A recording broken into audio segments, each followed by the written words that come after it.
అయితే రాగి చెంబు లేదంటే ఇత్తడి కలశం వీటికి గోల్డ్ పూత పూసి పొలాల్లో దొరికాయనో ఆలయాల దగ్గర కనిపించాయనో కలరింగ్ ఇస్తారు. వాటి చుట్టూ బియ్యపు గింజలు వేసి రాగి చెంబుకి అట్రాక్ట్ అయ్యే గారడీ చేస్తారు. క్లుప్తంగా చెప్పాలంటే ఇది రైస్ పుల్లింగ్. ఉద్యోగులైతే ప్రమోషన్లు, వ్యాపారులైతే లాభాలు, నేతలైతే పదవులు వస్తాయని టెంప్ట్ చేస్తారు. ఈ మాటలకు డంగైపోయారో ఇక అంతే సంగతులు. ఎందుకు అంటారా? బ్లఫ్ ఫాస్టర్ని మించిన ఈ మాయా స్టోరీని మీరే చూడండి. ఇంచుమించు సేమ్ ఫార్ములా అప్లై చేశారు ఇక్కడ కూడా.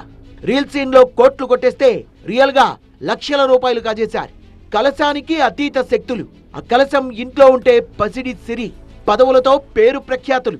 అసలు ఇలాంటివి చెబితే ఎలా నమ్ముతారు బ్రో? ఇవన్నీ అయ్యే పనులేనా? ఎన్నిసార్లు ఎంతమంది మోసపోలేదు, ఇంకా ఇంకా మోసపోతూనే ఉంటారా? ఈజీ మనీకి అలవాటు పడ్డ కొంతమంది సులభంగా డబ్బు సంపాదించేందుకు మోసాల బాట పడుతున్నారు. అత్యాశ పరుల్ని టార్గెట్ చేసి సులువుగా డబ్బు కొట్టేస్తున్నారు. ట్రెండ్ కి తగ్గట్టుగా చీట్ చేస్తూ నమ్మిన వారిని నట్టేట ముంచుతున్నారు. ఇతను అదే టైపు. పేరు యతిరాజుల రాఘవేంద్ర. ప్రాపర్ నెల్లూరు జిల్లా. చెమట చుక్క చిందించకుండా డబ్బు సంపాదించడం ఎలా అని బుర్ర ఫ్రై చేసుకున్నాడు.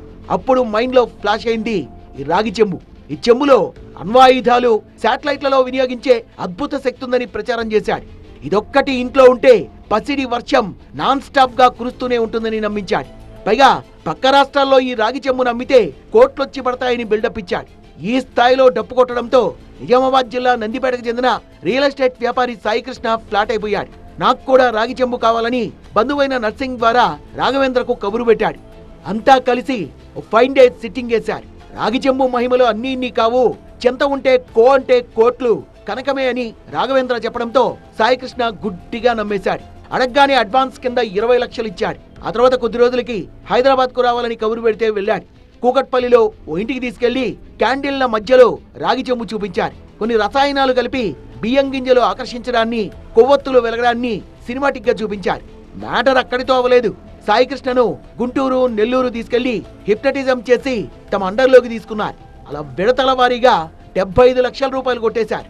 రోజులు గడిచాయి, కానీ మహిమలున్న రాగి చెంబు మాత్రం రాలేదు. అదేంటని అడిగితే ముహూర్తాల పేరుతో వాయిదాలు చెప్పించారు. అప్పుడు అర్థమైంది అతనికి తను మోసపోయానని. రాఘవేందర్ నంబర్ తీసుకుంటే, సార్ నేను డెల్టా కంపెనీ మేనేజర్ని, నేను కాల్ హోల్డర్ని, దానికి కెమికల్కు మనకి ఇంత అమౌంట్ పడుతుంది సార్, కానీ మనము బ్లాక్లో తీసుకొస్తున్నాం సార్, దాని షూట్ దాని కెమికల్ మా బ్లాక్లో చేస్తున్నాం కాబట్టి కంపెనీ ఫీజు అయితే కోట్లు ఉంటాయి సార్ అని చెప్పాడు. ఆ కోట్లు అంటే మొత్తం కావుగా సార్ అంటే, మీరు అమౌంట్ మీతో ఎంత అవుతుందో చెప్పండి అంటే, నేను మన్నేమని ఇద్దరం కట్టాం సార్ అమౌంట్. మన్నేమేమో ఒక 20 lakhs కట్టాడు, 28 lakhs కట్టాడు. నేనేమో మళ్ళీ సెకండ్ టైం నేను 23 కట్టాను సార్. మొత్తం ఎన్ని కట్టారు? మొత్తం 75. మన్నేమేమో 30 lakh ఉన్నాయి. బాధితుడి ఫిర్యాదుతో ముగ్గురు నిందితుల్లో ఒకరైన రాఘవేంద్రను హైదరాబాద్ కూకట్పల్లిలో నందిపేట పోలీసులు అరెస్ట్ చేశారు. వీటి పట్ల అందరూ అప్రమత్తంగా ఉండి ఇట్లాంటి ఎక్కడ కూడా ఉండయి. వాళ్ళ దగ్గర ఈ పురాతనమైన నాణాలు కానీ, లేకపోతే ఈ రైస్ పుల్లింగ్ చెంబులు కానీ, ఇవన్నీ మోసపూరితమైన మాటలు. ఇట్లా మోసపోవద్దని చెప్పి మేము విజ్ఞప్తి చేస్తున్నాం. మోసపూరితమైన మాటల ద్వారా చాలా మంది డబ్బులు పోగొట్టుకుంటున్నారు. అలర్ట్గా ఉండాలి. ఎవరైనా అటువంటి వ్యక్తులు మన ఏరియాలో తిరిగినప్పుడు కానీ, వాళ్ళ ఆశ చూపించినప్పుడు కానీ, పోలీసు వారికి సమాచారం ఇచ్చి అట్టి నేరస్తుల్ని పట్టించడంలో కానీ, అరెస్ట్ చేయించడంలో కానీ, వాళ్ళ మీద కేసు నమోదు చేయించడంలో కానీ సహకరించాలని కోరుతూ. శ్రీరామరాజు, నరసింగరావు పరారీలో ఉన్నారు. వాళ్ళిద్దరి కోసం పోలీసులు గాలిస్తున్నారు. అసలు ఈ అతీత శక్తులనేవి ఉంటాయా?